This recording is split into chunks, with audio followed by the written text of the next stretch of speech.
देश को संबोधित करते हुए जीएसटी की बातचीत की। उन्होंने कहा कि जो है कल से सूर्योदय के बाद से जीएसटी में जो सुधार लागू किए जाएंगे और कई बदलाव देखने को मिलेंगे।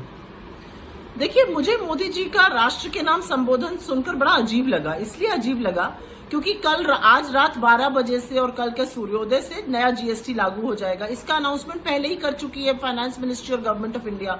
निर्णय लेने से पहले मोदी जी ने लाल किले की प्राचीर से बोल दिया था। आज एकदम से मोदी जी को लगा अरे कल बदलाव आएगा, बिना मेरा चेहरा छपे, बिना मेरा चेहरा चमके कैसे ये बदलाव आ सकता, तो वो बोलने के लिए आ गए। उन्होंने कुछ नया तो बोला नहीं सर्वप्रथम, लेकिन आज जब वो बोल रहे थे तो ऐसा लगा था मानो 2017 में किसी और की सरकार ने जीएसटी लागू किया था।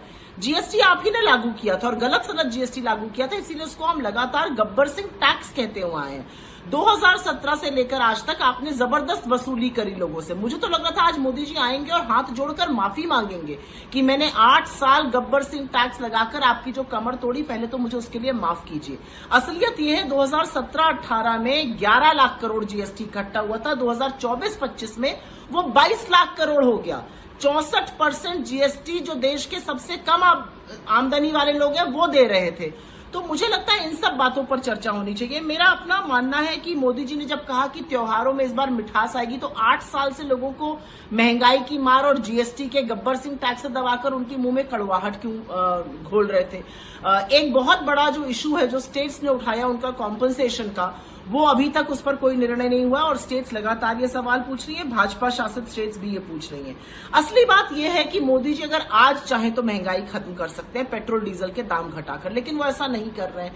बात करते करते मोदी जी ने स्वदेशी की बात करी। बिल्कुल स्वदेशी का इस्तेमाल करना चाहिए, लेकिन मोदी जी ने कहा जाने अनजाने जीवन में कई ऐसी चीजें घुस जाती हैं आपको पता ही नहीं रहता कि वो विदेशी है या स्वदेशी। मुझे पूरा विश्वास है कि मोदी जी ये ध्यान से सुनेंगे कि उनकी BMW की और मर्सिडीज की जो गाड़ियां हैं वो जर्मनी की हैं, उनका जो मोवाडो की घड़ी है वो स्विट्जरलैंड की है, उनका जो मैबैक का चश्मा है वो जर्मनी का है, बुल्गारी का जो है वो इटली का है, केनेथ कोल के जो जूते पहनते हैं वो अमेरिका के हैं, और जिस बोइंग से उड़ते हैं 8,500 करोड़ के एयरक्राफ्ट से, वो भी जो है वो अमेरिका का है। पेन भी इस्तेमाल जर्मनी का मोबला करते हैं। तो मोदी जी इधर उधर की बातें करनी बंद कर दें। जो सेक्टर स्पेसिफिक डिमांड्स हैं जीएसटी में उस पर ध्यान दें। जीएसटी अभी भी एमएसएमईज के लिए इतना सरल नहीं है, उस पर ध्यान दें। लेकिन आज मुझे लगा कि मोदी जी का चेहरा थोड़ा बुझा बुझा सा था। कुछ ऐसा लग रहा था कि अनमने मन से बोल रहे हैं। शायद वोट चोर गद्दी छोड़ का नारा जो पूरे देश में गूंज रहा है वो मोदी जी को भी सुनाई दे रहा और उसी के चलते मुंह उतरा हुआ सा लगा।